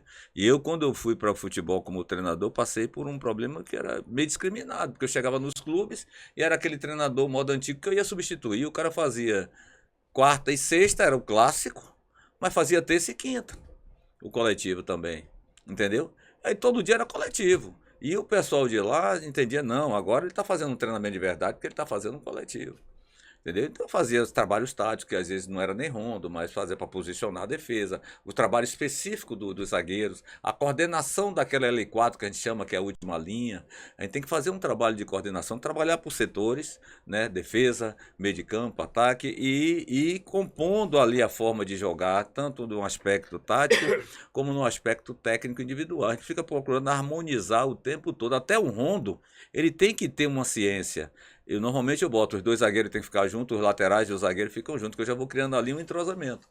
No modelo de jogo que a gente joga, que é posicional, existem 5 vantagens, ou 5 superioridades. A primeira é a qualitativa, que é o incentivo, que é o drible, que é 1 contra 1. A segunda é posicional, está bem posicionado em relação ao adversário. A terceira é a numérica, seja na primeira momento de construção ou em algum setor do corpo. A outra é a dinâmica, você está recebendo em movimento, e a outra socioafetiva, que é aquele entrosamento que a gente falava antes. Então eu não começo com um time e fico mudando toda hora. Eu dou entrosamento ao time A e ao time B. Se eu precisar tirar o B, o A, como eu fiz na Copa Atlântica ano passado, botar o B, está entrosado. É um time que pode jogar e ganhamos. E jogamos lá o ano passado e ganhamos. E jogamos na Copa Integração com o time B e ganhamos. Porque o B já estava entrosado. Essa socioafetivo que eu falo, de os jogadores já saber como é que você gosta de passar, como é que a sua capacidade de fazer aquele passe, como aconteceu esse passe que ele falou agora do gol contra o Botafogo, né? Aquilo ali é eu saber que o cara tem velocidade, eu fazer o passe e o cara saber que ele tem a capacidade para lançar. Esse entrosamento, essa vantagem socioafetiva é que a gente busca, essa sintonia é que a gente busca o tempo todo. E eu incentivo os jogadores a procurar conhecer o outro, que um fale com o outro. Eu vi a entrevista de Fred uma vez, ele dizendo, toda vez, ele combinava com o lateral e com o atacante beirado, toda vez que eu der 2 passos na sua direção, eu vou sair para as costas do zagueiro. Toda vez que eu der 2 passos para as costas do zagueiro, meta na frente, que eu vou antecipar ele. Essa conversa hoje não existe mais em alguns jogadores, e eu incentivo eles a conversarem, entendeu? Incentivo eles a conversarem. Conversando com o Beijoca uma vez, quando eu estava trabalhando lá no Co-Irmão, ele falando que ele com o Douglas, eles alinhavam muita coisa do que ia acontecer. O pessoal pensava que ia acontecer ali, lógico que eles eram muito criativos e muito técnicos, mas já toda vez que eu saio para receber, eu já vou dominar ou bater de primeira no atacante de beirada, no ponta direita ou no ponta esquerda e correr para a área. Entendeu? E você vê o Haaland hoje jogando no Manchester City, entendeu? A mobilidade dele, ele está sempre, a bola vai para o corredor direito, ele corre para o segundo poste. A bola vai para o corredor esquerdo, ele corre para o segundo poste. Ele está sempre com um gol à mercê dele. Sempre com um gol à mercê dele. Então essa movimentação ela não é à toa, não. E ali tem conversa. Eu acho que é natural, inclusive. É natural. De certa forma é natural. Caio, eu vou pedir a Caio para passar um outro vídeo que eu achei muito interessante, um vídeo de Kaká. É uma discussão, acho que é muito riquíssima. Eu tinha 2 anos de atraso no meu crescimento, né, na idade óssea. Então isso retardou meu crescimento até os 15 anos. Então até lá, quando eu tinha 14, eu tinha o corpo de 12. Tá, na categoria de base, você sabe a diferença que faz. 1 ano faz uma diferença. 2 anos, então. E aí durante todo esse processo, eu fui reserva, eu só treinava. Treinava, final de semana tinha jogo, eu ia pro jogo. Não sei se hoje ainda tem o corte, né? Mas naquela época você podia, o treinador colocava 20 jogadores, 18 iam pro jogo, era o titular mais o banco de reservas e 2 eram cortados. Cara, eu ia pro jogo já sabendo que um era eu que era... Sério, Kaká? Cara, é triste assim, porque eu chegava lá, você chega naquela vontade, né, de jogar e bate lá em cima. Passei 2 anos assim, aí vontade de desistir, né? Falei, vou parar. Falei pros meus pais que ia parar, falei, não quero mais. E eles? Cara, eles foram nota 10, assim, como sempre, me sentaram na mesa, meu pai falou, olha, eu sou engenheiro, amo o que eu faço, agora tem dias que é duro, difícil, agora eu amo o que eu faço. Então, eu tinha 2 anos de atraso. Achei assim muito legal esse depoimento. Ele tem... Nota até, no caso, tava me falando que numa competição, o Kaká de fato tava no banco, né? Que você... Sim, Copa Facens, Sub-16, São Bernardo do Campo. O treinador do Vitória era Jumia Emberê. Velho Juma, e Kaká era reserva, Kaká era reserva do São Paulo. Então, eu cito esse exemplo de Kaká aceitar a reserva e depois virar melhor do mundo, que divisão de base não é para agora, é para o futuro. E de forma que tem muito jogador, tem muito pai que fica insatisfeito que o filho é reserva. E não adianta o filho ser titular, entendeu? E lá na frente ele tem que evoluir, né? O jogador tem que ter regularidade e evolução. São duas situações que um jogador de futuro, de sucesso, tem que ter. Evolução. O jogador em dezembro não pode ser igual a fevereiro. Ele tem que evoluir em alguma coisa. Ele tem que melhorar. E de forma que esse vídeo é muito bom, porque você nota Kaká franzino, entendeu? Mas ele sabe que... E nós temos alguns exemplos aqui na Bahia, né, de jogadores que no início, no seu desenvolvimento, ele não era um jogador titular, entendeu? Gustavo Blanco, que foi um jogador prejudicado por contusões, mas era um jogador franzino e é um jogador que ele veio se firmar justamente a partir de 17, 18 anos, quando ele passou a ser titular. Gustavo Blanco era reserva da equipe 94 do Bahia, que era muito forte. De forma que... Foi a equipe que bom mais virou tema aí para jogador você do falar, Bahia. Laelson. Na realidade, ali tem 2 aspectos que eu queria destacar, né? Primeiro, essa questão da maturação tardia, que aqui do vídeo trata, né? Que a gente tem que ter uma paciência muito grande. Você deu exemplo de Gustavo Blanco, eu dou exemplo de Pedrinho, mais recente do Vitória, lateral esquerdo, 2002, que tinha tanta gente na frente dele e acabou ele sendo vendido para o Atlético Paranaense, aí teve a carreira dele. Mas era um jogador que a gente tinha paciência. Cansei de ver ali Carlão falar, não, deixa o menino aí, não vai mandar embora não. E Pedrinho, que era ali dos Barris, né? E Pedrinho ali foi desenvolvendo e chegou. Quantos nós tivemos no Bahia também, que a gente teve a paciência para esperar a maturação, que eram jogadores no primeiro momento franzino, que não apresentava nada, e ficou ali e na hora certa ele emergiu ali. Jeanzinho, goleiro, né? Jeanzinho, que chegou lá pequeno, mas era o mais técnico que tinha. Foi Mota que trouxe, porque ele tinha sido dispensado por questão de tamanho e biotipia. Não. E a gente via que ele era o mais técnico, deixa ele aí. Aí o pai foi fazendo tratamento com GH, foi feito de tudo, ele conseguiu uma estatura competitiva e virou o jogador que virou. É paciência, base, como Mota disse, não é para agora, é para o futuro. Alguns vão ser agora. O Estevão está sendo agora na idade que está, o Hendrick está sendo agora na idade que está. Teve um momento de Vini Júnior, são aqueles jogadores desta classe, que já tem uma maturação. Você olha para o Hendrick, você vê um cara forte e tal, mas você vai olhar um outro da idade dele, que só vai acontecer daqui a 2, 3, 4, talvez até 5 anos. Por isso é importante a questão que você falou aqui. Eu gosto do Sub-23, porque tem jogador que essa maturação que Kaká vai acontecer mais tarde, mais tardiamente. Entendeu? São jogadores de maturação tardia. Aí você recebe um jogador às vezes maturado, ele é eficiente, ele é ali naquele primeiro momento, mas talvez daquele não vai ser o jogador que você vai conseguir negociar. O jogador que de fato vai valer é aquele que está ali escondidinho, que mal vai numa convocação, que vai mais numa competição, mas que você vê projeção nele. Então o vídeo trata disso. O outro aspecto que eu vi é quando abre o vídeo, é a questão da simulação da cotovelada e Kaká é expulso naquele lance. Hoje está desse jeito. Nós fizemos um jogo agora contra Ipatinga, aí pelo Itabuna, e tinha um jogador que ele insistentemente, ele conseguia um cartão. Qualquer encostado, ele botava a mão no rosto, parecia que tinha sido esfaqueado, que ele tinha tomado um tiro, né? E a gente tem visto isso constantemente nos jogos, né? Essa simulação exagerada de uma cotovelada, né? Teve a expulsão do zagueiro do Vitória no jogo. Não sei se foi para aquilo tudo, mas provavelmente pegou. Aí a intensidade não dá para ver no vídeo. Mas a maioria teve outro dia um lance, o ano passado, no jogo do Flamengo, que expulsou um jogador também de uma forma injusta. E a gente fica reclamando de arbitragem, que a arbitragem erra e fica o jogador o tempo todo tentando. Eu não passo isso para jogador, não. Viu? Isso não deve ser ensinado na base. Isso eu não passo de forma nenhuma. Que ele fique tentando enganar o árbitro no sentido de simular uma lesão que vai prejudicar um colega. A gente tem que treinar atletas para o alto nível, o alto rendimento. Se um jogador chega com um comportamento desse na Europa, ele vai acabar tendo, num primeiro momento, o mesmo desgaste que Neymar teve. Porque Neymar chegou muito em cima disso, chegou a virar meme em função de tudo ele cair, tudo ele exagerar. E a gente está indo muito para esse caminho, um caminho perigoso. Isso aí que aconteceu com o Kaká foi uma covardia. Foi uma covardia. Uma covardia. Isso está acontecendo muito agora. Encostou, bota a mão no rosto, rola, parecendo que acabou de tomar um tiro. Mas... E na verdade, isso é muito importante para o processo de formação. O clube ele tem que ter um processo bem definido do que ele quer, para não perder jogadores como o Kaká e como muitos outros são perdidos. E paciência. Né? Porque você precisa ter o olho para esses jogadores, porque hoje a gente vê muito. Hoje a divisão de base ele tem campeonatos hoje nacionais que dão uma mídia, uma visibilidade muito grande, e as pessoas querem ganhar o campeonato. Quem está trabalhando na base, eles querem ganhar. Então o clube ele tem que ter um processo definido para não perder esses jogadores talentosos.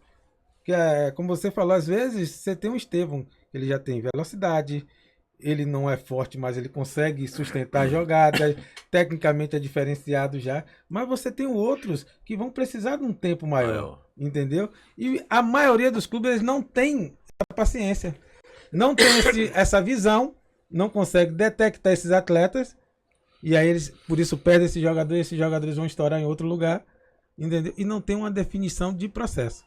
Que eles tanto falam que esse tal desse processo, mas na prática a gente não vê o processo. Vê o ganhar pelo ganhar. Entendeu? Então, assim, isso é muito importante na divisão de base. Você conseguir identificar esses atletas e ter esse processo, ter essa paciência, ter esse trabalho para capacitar esses meninos naquilo que falta a eles. Eu acho que para o clube, nessa situação, é importante avaliar. Foi o que aconteceu com o Kaká. A idade de fazer esse exame de idade óssea, né? Verificar a idade óssea do atleta, porque, como se falou, na base, 1 ano faz muita diferença. 6 meses faz a diferença. 6 meses faz a diferença. Nesse momento agora de virada de 14 para 15. Exatamente, de janeiro para dezembro, absurda. Entendeu? Isso faz diferença grande. Então, o clube tem que ter muito cuidado com isso, entendeu? E dentro desses processos que... Nós acabamos de aprovar um jogador que nasceu no mesmo dia que eu nasci. 28 de dezembro. Por causa de 3 dias. Olha a maturação desse jogador, cara. Aí, 28 de dezembro. Interessante isso. Eu já conversei com você dias atrás. Há uma preocupação, eu acho válida, de alguns observadores de clube de olhar o mês de nascimento. Porque um jogador desse que fez aniversário 28 de dezembro, ele passa o ano inteiro com a idade menor. E do mesmo ano de nascimento que faz em janeiro, ele praticamente tem 1 ano na frente. E às vezes a decisão de jogar, de ficar no clube, faz com que o outro seja dispensado. E o clube, está correto os observadores que olham isso. O ano de nascimento. É um ano... Tem um de 31 de dezembro que foi aprovado agora. Ele tem dificuldade, ele tem deficiência. E isso reflete com resultado no campo. Das 3 Copa Nikes que a gente pôde ganhar, 2 no Vitória e 1 no Bahia, eu tive a curiosidade de olhar as datas de nascimento, eram jogadores do primeiro trimestre. Quer dizer, eram jogadores mais sabidos, vamos dizer assim. Então... uma Copa Nike Sub-15, os jogadores no primeiro trimestre, eles já tinham 15 anos na competição, que é meio do ano. E quem faz no fim do ano, ele ainda já participou com 14. E de forma que isso é uma coisa assim importante, E precisa ser olhado, para não se enganar e mandar embora jogadores franzinos, que com certeza lá na frente seriam jogadores E é muito comum, viu, interesse Mota, inclusive, nessa questão física, lá em Arará, minha terra natal, que lá é o senhor gosta. Até ele citou Irará 3 vezes. Então, ele tem um grande amigo lá em Irará, que é Cezinha, né? Que também é meu amigo. E a também. família de Amadeu Severino. Amadeu Severino. Passei 3 São João lá, gente boa ele demais. Gosta de São João lá de abraço Irará, pra São todos. João bom, viu? É um São João lá muito bom, tranquilo. Eu vejo o seguinte, que o atleta, essa diferença que nós falamos sobre um ano, ele representa muito, e o clube, ele acaba sendo negligente, porque se é clube, é empresa, ele teria que sistematizar essas situações. Por que não fazer esse exame de idade óssea com mais recorrência?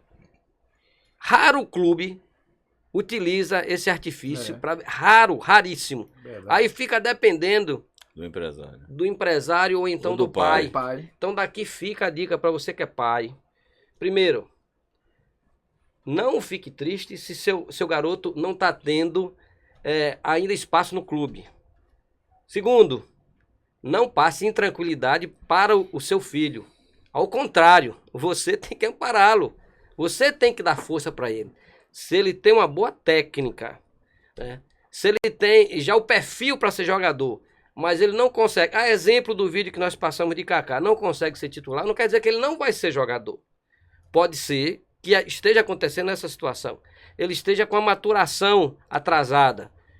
Cientificamente, existe esse exame que é baratinho, não é caro, o exame de idade óssea, que consegue perceber se de fato o corpo físico dele já está maturado de mais ou de menos. Isso, inclusive, pode fazer com que, no tempo certo, o atleta até mude de posição.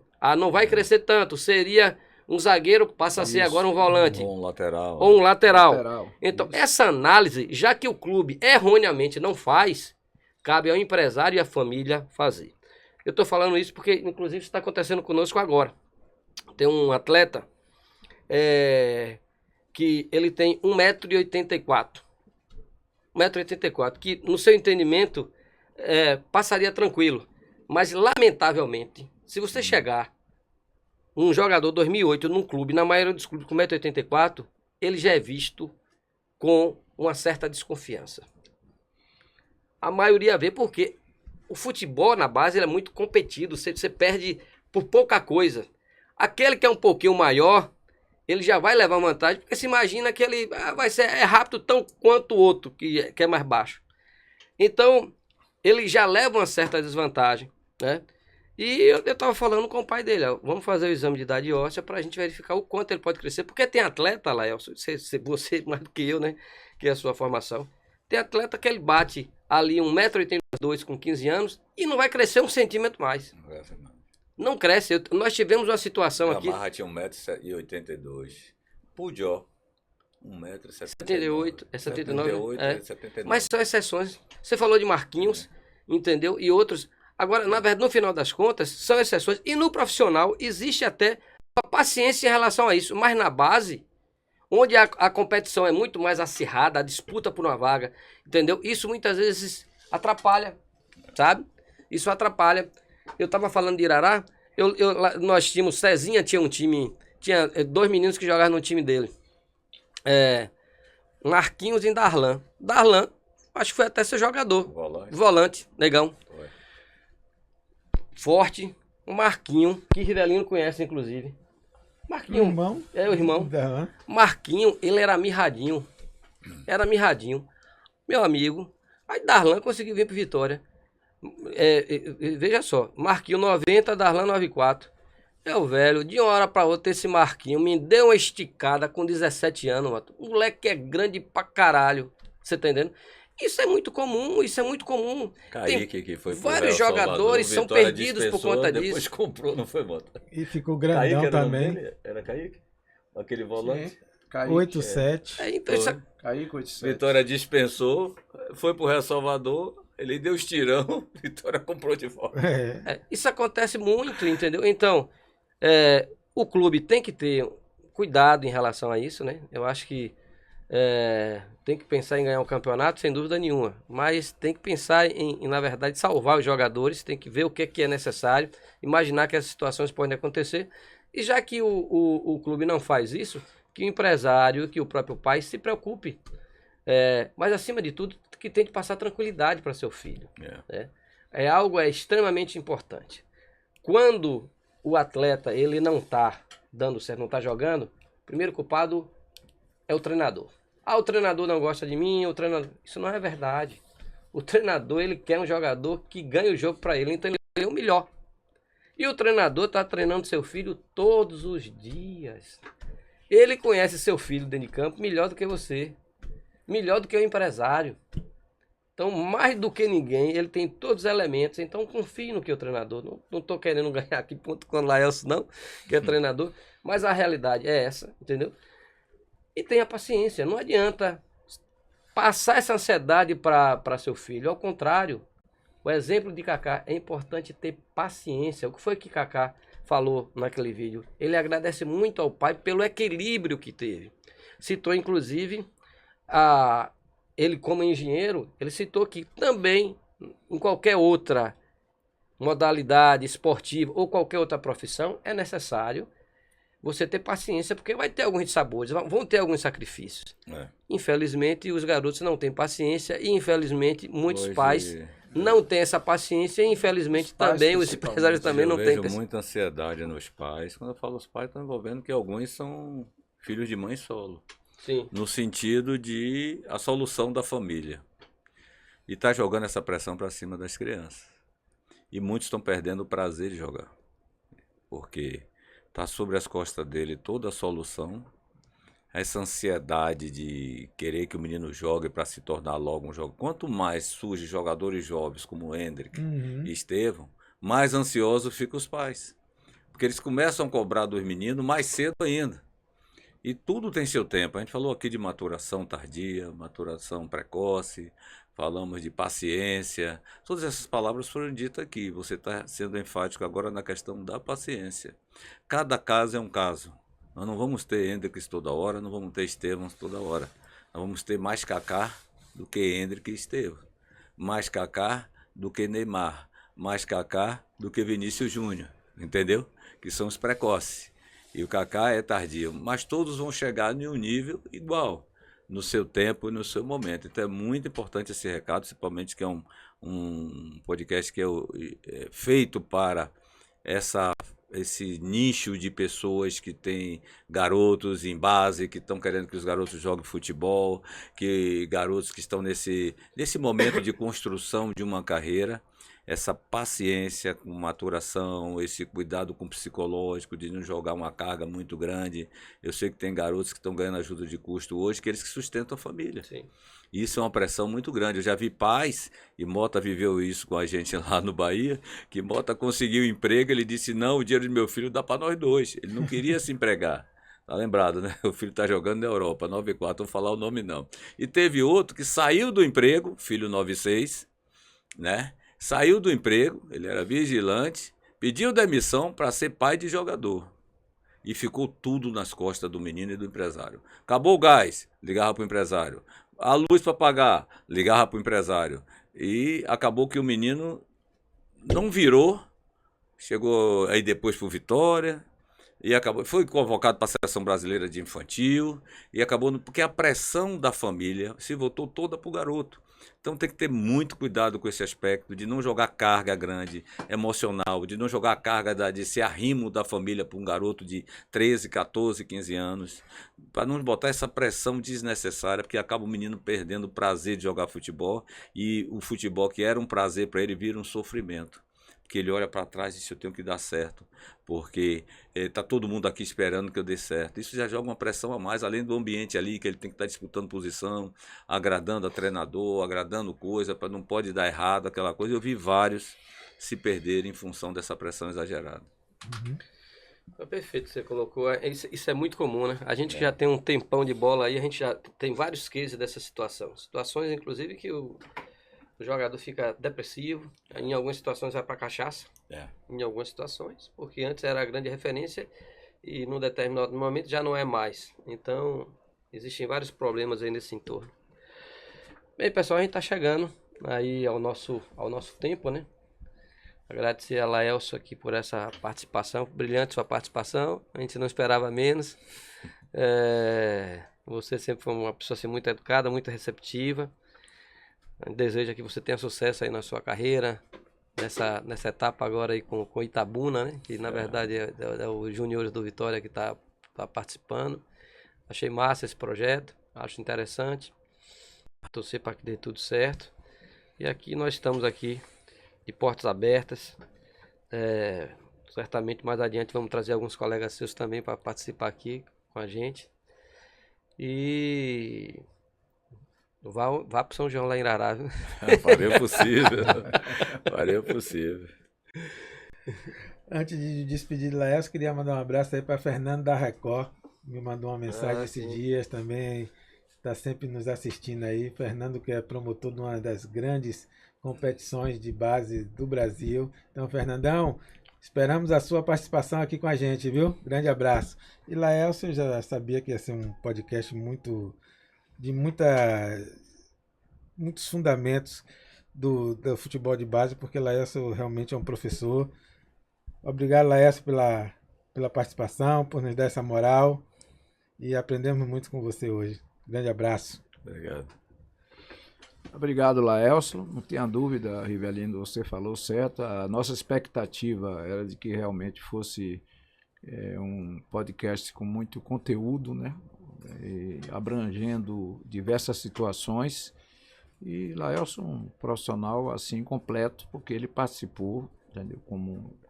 Nem sabia do curso de arquitetura, né? Aí o futebol ficaria com mais arte. Mas obrigado, Laelson, e desejo assim boa sorte e que você continue falando. Um primeiro professor que eu via ao dar um treinamento, principalmente um treinamento novo, explicar para o atleta qual a finalidade e o objetivo daquele trabalho. Isso é muito importante, porque, de um modo geral, nossos jogadores, às vezes, vêm de uma cultura inferior, não são atletas assim que têm a inteligência aguçada. E é necessário, às vezes, se mastigar para que ele possa entender aquilo que ele está treinando. Então, muito obrigado e sucesso. Como sempre. Antes de você finalizar, eu além de trabalhar com futebol, eu também sou engenheiro, viu? Aí, a outra aqui. É outro também aí, né? E no meu tempo de engenharia, no nosso tempo, né, Mota? Na verdade, engenheiro projetava muito, né? A gente fazia bastante projeto. Eu adoro projetar. Arquiteto era um luxo, era mais o engenheiro fazia tudo. Na verdade, eu agradeço. Mais um abraço para os arquitetos aí, viu? Tamo em paz. Eu que agradeço a oportunidade, o papo muito bom, a você, Reginho, a Rivelino, Mota, que é sempre um prazer estar com ele, porque é uma cabeça que, para mim, é um dos precursores de muita coisa que está se fazendo hoje no futebol.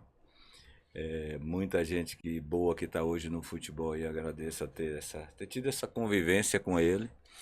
Isso é importante, né? Esse papo aqui descontraído, mas com muito conteúdo, e a dinâmica que vocês propuseram que fizeram com que as coisas fossem saindo com naturalidade.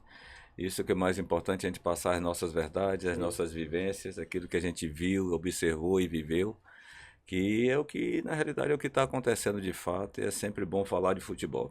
Eu não tenho dúvida nenhuma sobre física quântica, porque eu não entendo nada de física quântica. Agora, de futebol, é o que eu tenho mais dúvida, que é o que eu mais vivo, que é o que eu mais estudo. Eu tenho dúvida de futebol. Física quântica eu não tenho nenhuma. E toda vez que a gente está nesse tipo de papo, de conversa, a gente vai tirando dúvidas e vai vendo que alguns conceitos nossos, de fato, é comum a outras pessoas. E isso é muito importante a gente saber que está no caminho certo. Obrigado a vocês aí pela oportunidade. Valeu, Laércio. Quero agradecer a todos vocês que nos acompanharam até aqui. Você que é pai, mãe, tio. A nossa proposta aqui é trazer elementos que de alguma forma possa contribuir com o seu garoto, ele consiga ser um jogador profissional. Eu fico muito feliz porque a gente vê muitos depoimentos, Mota, no Instagram e mesmo no YouTube, as pessoas elogiando o nível, né, do conteúdo que nós apresentamos aqui. E certamente teremos cada vez mais outros convidados aqui que vão agregar de alguma forma com esse objetivo. Fazer esse garotinho aí de 7, de 8, de 9, de 11, de 12, de 18, quem sabe, pode acontecer 19 ou mais, chegar a ser um jogador de futebol profissional e, acima de tudo, ser uma pessoa muito feliz, que é o mais importante. Um beijo no coração.